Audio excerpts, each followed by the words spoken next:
Mbali na hayo ni kwamba familia ya mvulana wa miaka 14 kutoka mtaa wa Dandora, Nairobi, aliacha shule na kuchukua jukumu kubwa la kumhudumia mamake mgonjwa pamoja na wadogo zake wanne imepata mwanzo mpya wa maisha kupitia mpango wa serikali wa nyumba za bei nafuu. Jackson Tito, ambaye simulizi yake ya ujasiri na kujitolea ilienea mtandaoni na kugusa nyoyo za Wakenya wengi, sasa ameanza ukurasa mpya akiwa na familia yake baada ya kuhamia katika nyumba ya vyumba vitatu mtaani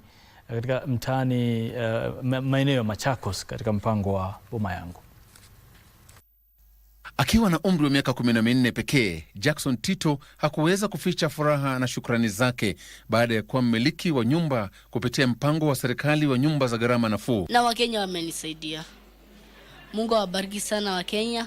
Mzaliwa wa kaunti ya Kitui, Jackson alijikimu kwa kukusanya na kuuza taka za plastiki katika eneo la Dandora, Nairobi, ili kulisha familia yake, na wakati mwingine ilibidi wanywe maji ya moto na chumvi kutokana na umaskini uliokithiri. Yaani kama ninaota nikiwa mbinguni. Maisha ni mzuri sana, yaani maisha imechange. Nilimweka tu kwa TikTok yangu, Madam Tafidha akaona hii video au kijana akaniambia huyu mtoto tushikane tumsaidie. Simulizi yake iliyovutia umakini wa kitaifa kupitia vyombo vya habari na wahisani, hatimaye ilimfikia Rais William Ruto aliyeingilia kati kupitia mpango wa makazi.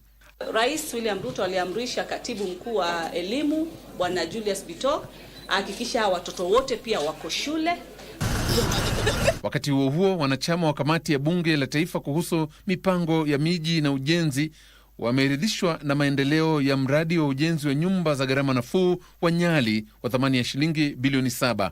Mradi huo ulioanza katikati ya mwezi Februari mwaka jana sasa umejengwa kwa 50% na unatarajiwa kukamilika katika muda wa miezi 18 ijayo. Na tumewahimiza hawa contractor kwanza wajenge mabroko kama 3 ikamilike, watu waanze kuingia kwanza, ndio watu wawe na confidence miradi ya serikali inaendelea. Joseph Wahungu, Darubini Wikendi.